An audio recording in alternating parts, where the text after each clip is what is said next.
നമസ്കാരം. S V ജേണലിലേക്ക് ഒരിക്കൽ കൂടി സ്വാഗതം. ഇനിയൊരു ചെറിയ കഥ പറഞ്ഞിട്ടെ. ഇപ്പോൾ നമ്മുടെ കേരളത്തിൽ ഏറ്റവും കൂടുതൽ ചർച്ച ചെയ്തുകൊണ്ടിരിക്കുന്നത് വീണ തൈക്കണ്ടിയിൽ എന്ന് പറയുന്ന ഒരു യുവതിയും അവർ നമ്മുടെ പിണറായി വിജയൻ എന്ന് പറയുന്ന ഒരു കമ്മ്യൂണിസ്റ്റ് നേതാവിൻ്റെ പ്രതിപക്ഷ നേതാവിൻ്റെ മകളുമാണ്. അപ്പോൾ അതുകൊണ്ട് തന്നെ വീണ തൈക്കണ്ടിയിൽ ചെയ്ത അപരാധം കൊടിയ അപരാധമാണ്. എന്തുകൊണ്ടാണെന്ന് ചോദിച്ചാൽ പിണറായി വിജയൻ്റെ മകളായതുകൊണ്ട് ഈ പണമെല്ലാം കൂടെ വീണ വിജയൻ തൂത്തുകോരിയെടുത്ത് എവിടെയോ കൊണ്ട് കളഞ്ഞു, കാട്ടിൽ കളഞ്ഞു, അല്ലെങ്കിൽ ഹവാല ഇടപാട് നടത്തി. ചർച്ച ചെയ്യാനൊക്കെ ഭയങ്കര രസകരമായ ഒരു സബ്ജക്റ്റാണ്. വലിയ രസകരമായി തന്നെ ആ സബ്ജക്റ്റിലേക്ക് കാര്യങ്ങൾ ഓടിപ്പോവുകയും ചെയ്യും എന്നുള്ളതാണ് അതിൻ്റെ രസകരമായൊരു കാര്യം.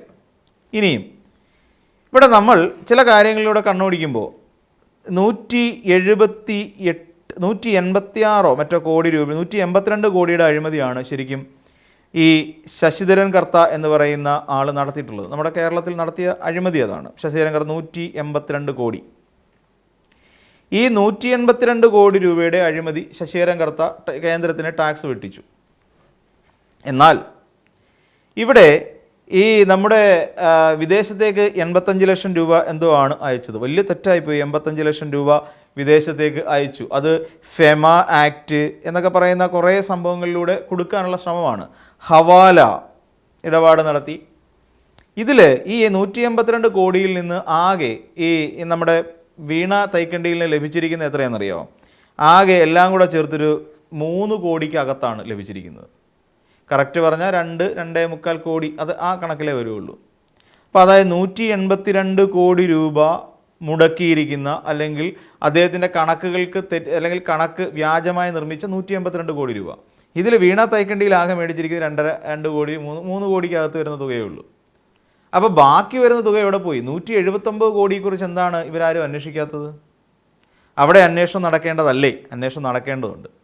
ഇവിടെയാണ് കൃത്യമായ ഒരു പൊളിറ്റിക്കൽ അജണ്ട പ്രവർത്തിക്കുന്നതെന്ന് നമുക്ക് കാണാം. ഒരു പ്രഥമ ദൃഷ്ടിയാ തന്നെ നമുക്കിത് പൊളിറ്റിക്കൽ അജണ്ടയാണെന്ന് മനസ്സിലാക്കാൻ സാധിക്കും. നമുക്ക് ഏറ്റവും ആദ്യം സംസാരിക്കേണ്ടത് നമ്മുടെ കോടിയേരി ബാലകൃഷ്ണൻ്റെ മകനുണ്ടായിരുന്നു, ബിനീഷ് കോടിയേരി. ബിനീഷ് കോടിയേരിയെ സംബന്ധിച്ചിടത്തോളം ഇതുപോലെ തന്നെ ബിനീഷ് കോടിയേരിക്ക് മയക്കുമരുന്ന് ഇടപാട്, ബിനീഷ് കോടിയേരിക്ക് ഹവാല ഇടപാട്, കള്ളപ്പണ കേസ്, ഇതെല്ലാം കൂടെ വെച്ചുകൊണ്ട് ഒരു കുടുംബത്തെ മുഴുവൻ മുൾമുനയിൽ നിർത്തിക്കൊണ്ട്, അതായത് കൊച്ചു കുഞ്ഞുങ്ങൾക്ക് ഒരു പാക്കറ്റ് ബിസ്ക്കറ്റ് പോലും കൊടുക്കാൻ കഴിയാൻ പറ്റാത്ത രീതിയിൽ ഒരു കുടുംബത്തെ മുൾമുനയിൽ നിർത്തിക്കൊണ്ട് ഈടി കയറി ഇറങ്ങി നിരങ്ങി ഒരു ഫുൾ ഡേ കോടിയേരി ബാലകൃഷ്ണൻ്റെ വീടിനകത്ത്. അവസാനം ബാലാവകാശ കമ്മീഷനിലേക്ക് കേസ് വരെ പോകുന്ന സ്ഥിതിയിലെത്തി. അന്നും ഈ നാട്ടിലെ ഇടതുവിരുദ്ധ മാധ്യമങ്ങൾ പറഞ്ഞ് പ്രചരിപ്പിച്ച എന്താണെന്ന് ചോദിച്ചാൽ ഇതെല്ലാം അവരുടെ നാടകമായിരുന്നു എന്നായിരുന്നു പ്രചരിപ്പിച്ച മുഴുവൻ. ഒരു കുഞ്ഞിനെയും എടുത്തുകൊണ്ട്, ആ സമയത്ത് ഒരു കുഞ്ഞിനെയും എടുത്തുകൊണ്ട് നിൽക്കുന്നവരുടെ ചിത്രം മാധ്യമങ്ങളടക്കം അച്ചടിച്ചു വന്നു. വിശന്ന് കരയുന്ന കുഞ്ഞിന് ഒരു പാക്കറ്റ് ബിസ്ക്കറ്റ് കൊടുക്കാൻ പോലും കഴിയാത്ത സാഹചര്യം. ബാലാവകാശ കമ്മീഷനിൽ വരെ പരാതി പോയിരുന്നു ഇഡിക്കെതിരായി. അന്നെല്ലാവരും പറഞ്ഞു കോടിയേരി ബാലകൃഷ്ണൻ്റെ മകൻ ബിനീഷ് കോടിയേരി മഹാകള്ളനാണ്, അവനെ മയക്കുമരുന്ന് ഇടപാട് നടത്തിയിട്ടുണ്ട്, അതിനുശേഷം ഈ ചെറുപ്പക്കാരൻ പ്രശ്നക്കാരനാണ്, കള്ളപ്പണ ഇടപാടുണ്ട്, എല്ലാം ഹവാല ഇടപാട് അടക്കമുള്ള കേസുകൾ ഈ ചെറുപ്പക്കാരുടെ തലയിലേക്ക് ബിനീഷ് കോടിയേരിയുടെ തലയിലേക്ക് കൊണ്ട് അടിച്ചേൽപ്പിച്ചു. എന്നിട്ട് ഒരിതില്ലാതെ ബാംഗ്ലൂരിൽ ഈ ചെറുപ്പക്കാരനെ തടവിൽ പാർപ്പിച്ചു. ഇതെല്ലാം കഴിഞ്ഞിട്ട് എന്താ സംഭവിച്ചത് നമുക്കറിയാം. ഇഡി കയറി ഇറങ്ങി നിരങ്ങിയിട്ട് ഏറ്റവും ഒടുവിൽ ബാംഗ്ലൂരിൽ നിന്ന് ബാംഗ്ലൂർ ഹൈക്കോടതി വിധിച്ചു. എന്താണ്? കുറ്റവിമുക്തനാക്കി. ആരെ? ബിനീഷ് കോടിയേരിയെ. എന്നിട്ട് ഈ ബിനീഷ് കോടിയേരി ധൈര്യത്തോടു കൂടി തിരികെ നാട്ടിലേക്കെത്തി. ഇന്നും ബിനീഷ് കോടിയേരി ജീവനോടെ ഉണ്ടെന്നേ. ഇവിടെയാണ് നമ്മൾ കാണുന്ന ചില ഇരട്ടത്താപ്പ്. അല്ലെന്നുണ്ടെങ്കിൽ ഇവിടെ കമ്മ്യൂണിസ്റ്റുകാരെ നേരത്തെ മുതൽ തന്നെ ഇഡി നോട്ടമിട്ടിട്ടുണ്ടായിരുന്നു. നമുക്കിതിനു മുമ്പ് അറിയാവുന്ന കാര്യമുണ്ട്. ഇവിടെ ഒരു സ്വപ്ന സുരേഷ് എന്ന് പറയുന്ന ഒരു യുവതിയുടെ പേരിൽ നയതന്ത്ര ചാനൽ വഴി എത്രയോ 100 കിലോയിൽ കൂടുതൽ സ്വർണം കടത്തി. അത് പിടിക്കപ്പെട്ടു. എന്നിട്ട് ഏറ്റവും അവസാനം സ്വപ്ന സുരേഷ് എന്ന് പറയുന്ന ആൾ വന്നിട്ട് മാധ്യമങ്ങളിലൂടെ പറഞ്ഞ് ബിരിയാണി ചെമ്പിൽ സ്വർണം കടത്തി. ആര്? പിണറായി വിജയൻ. ക്ലിഫ് ഹൗസിലേക്ക് കൊണ്ടുപോയി. പിന്നീട് പറഞ്ഞെന്താ? KT ജലീൽ ഖുറാനകത്ത് സ്വർണം കടത്തി. ഈന്തപ്പഴത്തിൻ്റെ കുരു മാറ്റി അതിനകത്ത് സ്വർണ്ണക്കുരു വെച്ച് ഇത് കടത്തി. ഇതൊക്കെ പറഞ്ഞു വരുത്തി ആരാ? സ്വപ്ന സുരേഷ്.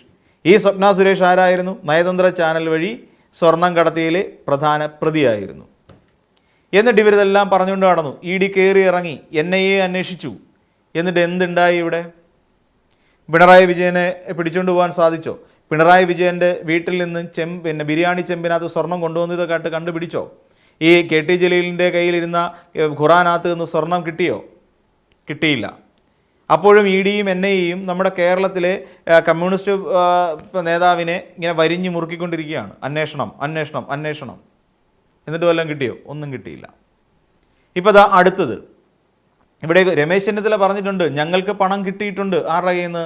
ശശിധരൻ കർത്തയിൽ നിന്ന് പാർട്ടി ഫണ്ട് കിട്ടിയിട്ടുണ്ട്. എന്തുകൊണ്ടാണ് പാർട്ടി ഫണ്ട് കിട്ടിയ കാര്യത്തെക്കുറിച്ച്, എത്രയാണ് കിട്ടിയത്, രമേശ് ചെന്നിത്തലയോട് ചോദിച്ചു മാധ്യമപ്രവർത്തകർ. അതിൻ്റെ തുക എനിക്കറിയില്ല എന്ന് പറഞ്ഞു. ഇവിടെ ഇന്നെല്ലാം ഡിജിറ്റലൈസ് ചെയ്യപ്പെട്ട് കഴിഞ്ഞൊരു കാലഘട്ടമാണ്. എല്ലാം ഡിജിറ്റലൈസ്ഡ് ആണ്. അതായത് പണമിടപാടിൻ്റെ കാര്യത്തിലാണെങ്കിൽ ഡിജിറ്റലൈസ് ചെയ്യപ്പെട്ടു. നമ്മൾ ഉപയോഗിക്കുന്ന ഇപ്പം നമുക്കറിയാം പല ആപ്പുകൾ ഇന്ന് നമ്മുടെ കണക്കുകൾ ശേഖരിച്ച് വയ്ക്കാൻ വേണ്ടി, അല്ലെങ്കിൽ നമ്മൾ മെയിലിൽ പോലും ഇതെല്ലാം ഡിജിറ്റലൈസ് ചെയ്ത് വെക്കുന്ന ഒരു രീതിയുണ്ട്.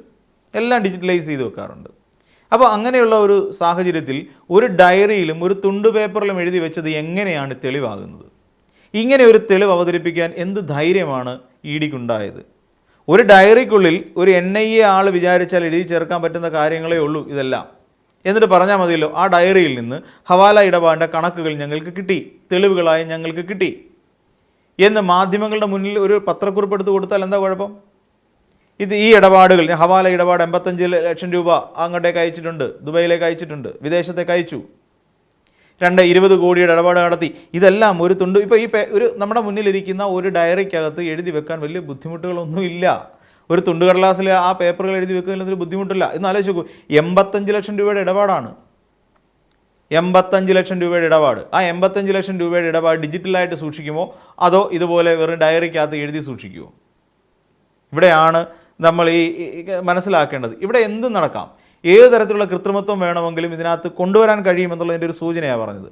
ഡയറിക്കകത്ത് ഇവർക്ക് വേണമെങ്കിൽ എഴുതി വെക്കാം, ED ഉദ്യോഗസ്ഥന്മാർക്ക് എഴുതി വെച്ചാൽ പോരെ, അന്വേഷണ ഉദ്യോഗസ്ഥർക്ക്. കാര്യം ഒന്നും കിട്ടാതെ അവിടെ നിന്ന് ഇറങ്ങിപ്പോയി എന്നുള്ള പേരുദോഷം മാറും. വളരെ വിലപ്പെട്ട കനപ്പെട്ട എന്തോ തെളിവുകൾ പിണറായി വിജയൻ്റെ വീട് വളഞ്ഞ് അവിടെ നിന്ന് ശേഖരിച്ച് എടുത്തുകൊണ്ട് വന്നിട്ടുണ്ടെന്ന് EDക്ക് പറഞ്ഞാൽ പോരെ. അങ്ങനെ ആയിരുന്നെങ്കിൽ ഈ തെളിവുകൾ ഇത്ര കാലം മെയ് 27-ാം തീയതിയാണ് വീണ വിജയൻ്റെ വീട്ടിൽ നിന്നും ഈ പറയുന്ന തെളിവുകൾ, അല്ലെങ്കിൽ പിണറായി വിജയൻ്റെ വീട്ടിൽ നിന്നും തെളിവുകൾ കണ്ടെത്തിയത്. എന്നിട്ട് ഈ തെളിവുകളുടെ അന്വേഷണം ഇപ്പോഴാണോ, ഈ തെളിവുകളായി വരുന്നത്, പത്രക്കുറിപ്പായി വരുന്നത് ഇപ്പോഴാണോ? ദിവസം എത്ര കഴിഞ്ഞു?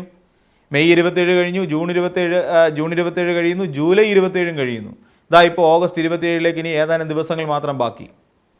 അപ്പോൾ ഇവിടെ എവിടെയൊക്കെയോ ചില സംഭവങ്ങൾ നമ്മുടെ മുന്നിൽ ലിങ്ക് കണക്ഷൻ കിട്ടാതെ കിടപ്പുണ്ട്. അത് വസ്തുതയാണ്. ഇനി മറ്റൊരു കാര്യത്തിലേക്ക് വരാം. വീണ വിജയൻ ഇത്രയും പണം മേടിച്ചു വന്നിരിക്കട്ടെ, പ്രതിമാസം 8 ലക്ഷം രൂപ വീതം വീണ വിജയൻ്റെ അക്കൗണ്ടിലേക്ക് വന്നിട്ടുണ്ട് മാസപ്പടി എന്നുള്ള നിലയിൽ. എന്തിന് കൊടുത്തു വ്യക്തമാക്കേണ്ടത് ആരാണ്? ശശിധരൻ കർത്തയാണ്. എന്തിനാണ് ഞാൻ ഇത്രയും 8 ലക്ഷം രൂപ വീതം പ്രതിമാസം വീണ തൈക്കണ്ടിയിൽ എന്ന് പറയുന്ന ഒരാൾക്ക് നൽകിയത്? അത് വേണ്ടതല്ലേ? അത് പറയേണ്ടത് ആരാണ്? ശശിധരൻ കർത്തയാണ് പറയേണ്ടത്. എന്തിനാണ് നൽകിയത്? ആ നൽകുമ്പോൾ തീർച്ചയായിട്ടും ഒരു വൗച്ചർ എഴുതി നൽകിയോ അല്ലെങ്കിൽ ഒരു പേപ്പറിൽ അല്ലെങ്കിൽ ഡിജിറ്റലൈസ് ചെയ്ത് നൽകുമ്പോൾ തീർച്ചയായിട്ടും ഇതിൻ്റെ കണക്കുകൾ സൂക്ഷിക്കുന്ന ഒരു ഇതുണ്ടാവുമല്ലോ. ഇവർക്ക് എന്തായിരുന്നാലും ഒരാൾക്ക് പണം നൽകുമ്പോൾ ഡിജിറ്റലായിട്ട് കാര്യങ്ങൾ സൂക്ഷിക്കുമല്ലോ. അതിനെക്കുറിച്ച് എന്തെങ്കിലും പുറത്തേക്ക് വരുന്നുണ്ടോ? ഇല്ല. ഇനി അതുപോട്ടെ, ശശിധരൻ കർത്തയുടെ ഡയറിയിൽ നിന്നാണ് ഈ പേരുകൾ കിട്ടിയത്. അങ്ങനെയാണെങ്കിൽ കുഞ്ഞാലിക്കുട്ടിയുടെ കയ്യിൽ ഡയറി എവിടെ പോയി? കുഞ്ഞാലിക്കുട്ടിയുടെ പേരുണ്ടായിരുന്നല്ലോ ഡയറിക്കകത്ത്. എന്തുകൊണ്ടാണ് അതുമായി ബന്ധപ്പെട്ട അന്വേഷണം വന്നില്ല? രമേശ് ചെന്നിത്തല പരസ്യമായി പറഞ്ഞതാണല്ലോ, ഞാൻ പണം വാങ്ങിയിട്ടുണ്ട്, അത് പാർട്ടി ഫണ്ടിലേക്ക് പണം വാങ്ങിയിട്ടുണ്ടെന്ന് പറഞ്ഞല്ലോ. എന്തുകൊണ്ടാണ് രമേശ് ചെന്നിത്തലയെ കൂടുതൽ ചോദ്യം ചെയ്യില്ല? പരസ്യമായി പ്രഖ്യാപിച്ചതല്ലേ, പാർട്ടി ഫണ്ടിലേക്ക് വേണ്ടി ശശിധരൻ കർത്തയിൽ നിന്ന് പണം സ്വീകരിച്ചിട്ടുണ്ട് എന്ന് പരസ്യമായി പ്രഖ്യാപിച്ചു. എന്തുകൊണ്ട് ചെന്നിത്തലയ്ക്കെതിരെ അന്വേഷണം പോകുന്നില്ല? സ്വാഭാവികമായിട്ട് രമേശ് ചെന്നിത്തല പറഞ്ഞു, പക്ഷേ തുക എത്രയെന്ന് ചെന്നിത്തലയ്ക്ക് അറിയില്ല എന്ന് പറഞ്ഞു. ആ തുക എത്രയാണ് ശശിധരൻ കർത്തയുടെ മറ്റേ ഡയറിക്കകത്ത് ഉണ്ടാകുമല്ലോ. എന്തുകൊണ്ട് ED കേസെടുക്കുന്നില്ല?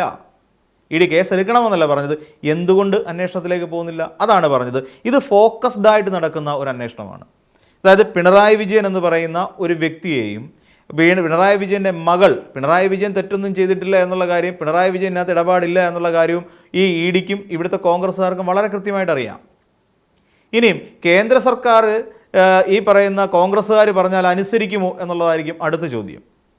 നാഷണൽ ഹെറാൾഡ് കേസ് വന്ന സമയത്ത് മണിക്കൂറുകളോളം നമ്മുടെ BRM ഷഫീർ ഉണ്ടല്ലോ, ഈ BRM ഷഫീർ ഒരിക്കൽ പറഞ്ഞല്ലേ 50 മണിക്കൂർ, എൻ്റെ പൊന്ന് രാഹുൽ ഗാന്ധി നിങ്ങൾക്കൊന്ന് പൊട്ടിക്കരഞ്ഞുകൂടെ എന്നൊക്കെ പറഞ്ഞുകൊണ്ട് കഥാപ്രസംഗം നടത്തിയ BRM ഷഫീർ നമ്മൾ കേട്ടിട്ടില്ലേ? ED വന്നിട്ട് ചോദിച്ചു, അത്ര നിങ്ങൾക്കൊന്ന് കരഞ്ഞുകൂടെ, നിങ്ങൾ എന്ത് മനുഷ്യനാണ് മനുഷ്യ, എന്നൊക്കെ ചോദിച്ചു എന്നാണ് പറയുന്നത്. നിങ്ങൾക്കൊന്ന് കരഞ്ഞുകൂടെ, ഒരു തുള്ളി വിയർപ്പ് നിങ്ങളുടെ നെറ്റിയിൽ വരുന്നതായിട്ടൊന്ന് അഭിനയിച്ചൂടെ എന്നൊക്കെ വന്നിട്ട് വലിയ ഗംഭീരമായി ചോദിച്ചൊരു സാധനമുണ്ട്. അപ്പോൾ ആ നാഷണൽ ഹെറാൾഡ് കേസ് പിന്നീട് എന്തേ ED അധികം മുന്നോട്ട് കൊണ്ടുപോയില്ല? കാരണം പകൽ പോലെ വ്യക്തമാണ് എന്തുകൊണ്ടാണ് കോൺഗ്രസിനെതിരായി ആ അന്വേഷണം നീങ്ങാഞ്ഞത്. കേന്ദ്ര സർക്കാരും കോൺഗ്രസുമായുള്ള അവിശുദ്ധ കൂട്ടുകെട്ട് അവിടെയാണ് കിടക്കുന്നത്. റോബർട്ട് വാദ്ര നമുക്കെല്ലാവർക്കും അറിയാം ആരാണ്, നമുക്കെല്ലാവർക്കും അറിയാവുന്ന ആൾ തന്നെയാണ്. പ്രിയങ്ക ഗാന്ധിയുടെ ഭർത്താവ്, വലിയ ബിസിനസ്സുകാരനാണ്. എത്ര കോടിയാണ് ഇലക്ടറൽ ബോണ്ട് എന്ന് പറഞ്ഞുകൊണ്ട് BJPക്ക് സംഭാവന ചെയ്തത്? നമുക്കെല്ലാം അറിയാം, 170-ൽ പരം കോടി രൂപയാണ് ഇലക്ടറൽ ബോണ്ട്. പിന്നെ എങ്ങനെയാണ് ED നിസ്വാർത്ഥ സേവനം അല്ലെങ്കിൽ ഈ പറയുന്ന രാജ്യത്തിന് വേണ്ടി, രാജ്യത്ത് ടാക്സ് വെട്ടിക്കുന്നവർക്ക് വേണ്ടി നിലകൊള്ളുന്നു എന്ന് പറയുന്നതിൽ എന്തർത്ഥമുള്ളത്? 170-ൽ പരം കോടി രൂപ റോബർട്ട് വാദ്ര കൊടുത്തപ്പോൾ എന്തുകൊണ്ടാണ് ഈ ഒരു ചോദ്യം വരാഞ്ഞത്? നിങ്ങൾ ഈ പണം എവിടെ നിന്നുണ്ടാക്കി എന്നുള്ള ചോദ്യം എന്തുകൊണ്ട് ED നടത്തിയില്ല? അതുമായി ബന്ധപ്പെട്ടുകൊണ്ട് എന്തുകൊണ്ട് അന്വേഷണം മുന്നോട്ട് പോയില്ല? അപ്പോൾ കള്ളപ്പണ ഇടപാട് അന്വേഷിക്കുന്ന EDയുടെ മുന്നിലും ഉണ്ടെന്നേ ചില കളിപ്പിക്കൽ കാര്യങ്ങൾ. ED ഇവിടെ ഇറങ്ങിയത് മുഴുവൻ കമ്മ്യൂണിസ്റ്റുകാരെ കൊടുക്കാൻ വേണ്ടിയിട്ടാണ്. കാരണം EDക്ക് അറിയേണ്ടത് ഇത്രയേ ഉള്ളൂ, EDക്ക് അല്ലെങ്കിൽ ഈ BJPയെ സംബന്ധിച്ചിടത്തോളം കേരളത്തിലെ ഏറ്റവും പ്രധാനപ്പെട്ട ശത്രു കമ്മ്യൂണിസ്റ്റുകാരാണ്. കമ്മ്യൂണിസ്റ്റുകാരെന്നറിയാൽ അതിനപ്പുറം വേറൊരു നാറ്റം ഉണ്ടാകില്ല എന്ന് കൃത്യമായി അവർക്കറിയാം. അപ്പോൾ കമ്മ്യൂണിസ്റ്റ് പാർട്ടിയെ നാറ്റുക എന്നുള്ളത് മാത്രമാണ്. ഇല്ലെങ്കിൽ രമേശ് ചെന്നിത്തലയ്ക്കെതിരെ അന്വേഷണം വരേണ്ടതല്ലേ സ്വാഭാവികമായി? ഇത്ര കോടി രൂപ എത്രയാണ് നിങ്ങൾ മേടിച്ചത്, എന്തിനാണ് നിങ്ങൾ മേടിച്ചത്, എപ്പോഴാണ് വാങ്ങിച്ചത്? ഈ ചെന്നിത്തലയ്ക്കെതിരെ അന്വേഷണം വരില്ല. ഇവിടെ നമ്മൾ നോക്കിക്കോളൂ, ഈ കുഞ്ഞാലിക്കുട്ടിക്കെതിരെ അന്വേഷണം വന്നിട്ടുണ്ടോ? ഇല്ല. ഇവിടെ നോക്കിക്കോളൂ, ചന്ദ്രിക ദിനപത്രവുമായി ബന്ധപ്പെട്ടുകൊണ്ട് നടക്കുന്ന അഴിമതി എത്ര വലുതായിരുന്നു? ആരെങ്കിലും അന്വേഷിച്ചോ? ഇല്ല. അപ്പം ഇവിടെ ഒരു ചോദ്യം വന്നു കഴിയുമ്പോൾ ഇവിടെ CPM എന്ന് പറയുന്ന ഒരു രാഷ്ട്രീയ പാർട്ടിക്കെതിരായി ഒരു അന്വേഷണം വന്നു കഴിഞ്ഞാൽ CPM തെറ്റ് ചെയ്യാൻ പാടില്ല എന്ന് പറയുന്ന ഒരു നിയമം, അലിഖിത നിയമം നമ്മുടെ സംസ്ഥാനത്തുണ്ട്. CPMലെ എല്ലാ നേതാക്കന്മാരും കറതീർന്ന നേതാക്കന്മാരായിരിക്കണം. അവരുടെ വെള്ള വസ്ത്രത്തിൽ ഒരു തുള്ളി കറ പോലും പുരളാൻ പാടില്ല എന്ന് ആഗ്രഹിക്കുന്നവരാണ് ഇവിടുത്തെ ജനങ്ങൾ. ആ ജനങ്ങളുടെ മുൻപിലേക്ക് കടിച്ചു കീറാൻ വേണ്ടിയിട്ടാണ് ഇപ്പോൾ വീണ വിജയനെ പോലുള്ള ആൾക്കാരെ എടുത്തിട്ട് കൊടുക്കുകയാണ്. അതിലൂടെ പിണറായി വിജയനെ കൊടുക്കാൻ കഴിയും, അല്ലെങ്കിൽ പിണറായി വിജയനെ കുറേ കാലത്തേക്ക് ഈ ഡിഫെയിം ചെയ്യാൻ പറ്റും. ഈ നിലയ്ക്കാണ് കാര്യങ്ങൾ പൊയ്ക്കൊണ്ടിരിക്കുന്നത്. ഇപ്പോഴും അദ്ദേഹം പത്രസമ്മേളനത്തിൽ പറഞ്ഞ എന്താ, ഈ കൈകൾ ശുദ്ധമാണ് എന്ന് പറഞ്ഞ വാചകങ്ങൾ ഇപ്പോഴും അദ്ദേഹം ആവർത്തിച്ചുകൊണ്ടേയിരിക്കുന്നു. അതാണ് കോൺഫിഡൻസ്. ഒരു ചോദ്യത്തിന് മുന്നിൽ പോലും മുട്ട വിറയ്ക്കാതെ നിന്ന് ഉത്തരം പറയാനുള്ള കഴിവിനെയാണ് കോൺഫിഡൻസ് എന്ന് പറയുന്നത്. അല്ലാതെ കുറേ ഒരു കെട്ട് പേപ്പർ കൊണ്ടുവച്ച് തിരിച്ച് ഒരു പേപ്പർ എടുക്കുന്നു, മറിച്ച് വെക്കുന്നു, മറ്റേ പേപ്പർ എടുക്കുന്നു, തലതിരിച്ച് വെക്കുന്നു, ഇതൊക്കെ ചെയ്തുകൊണ്ട് നടത്തുന്ന ഒരുതരം നാടകമായിരുന്നില്ല പിണറായി വിജയൻ്റെ പത്രസമ്മേളനം എന്നുള്ളതാണ് നമ്മൾ വസ്തുതാപരമായി മനസ്സിലാക്കേണ്ടത്. അപ്പോൾ ഇത് കരുതിക്കൂട്ടിയുള്ള ഒരു ആക്രമണത്തിൻ്റെ ഭാഗമായിട്ട് മാത്രമേ കാണാൻ കഴിയുന്നുള്ളൂ. ബാക്കി പോയ 182 കോടിയിൽ ബാക്കി 179 കോടി ആര് കൊണ്ടുപോയി, ഏതൊക്കെ രാഷ്ട്രീയ നേതാക്കൾ കൊണ്ടുപോയി, ആരൊക്കെ ചോർത്തിക്കൊണ്ടുപോയി എന്ന അടക്കമുള്ള അന്വേഷണങ്ങൾ നടന്നാൽ മാത്രമേ ഇത് കുറ്റമറ്റ ഒരു അന്വേഷണമായി മാറുകയുള്ളൂ എന്നുള്ളതാണ് നമുക്ക് മനസ്സിലാക്കാൻ കഴിയുന്ന കാര്യം. അപ്പോൾ മറ്റൊരു വീഡിയോയുമായി നമുക്ക് വീണ്ടും കാണാം.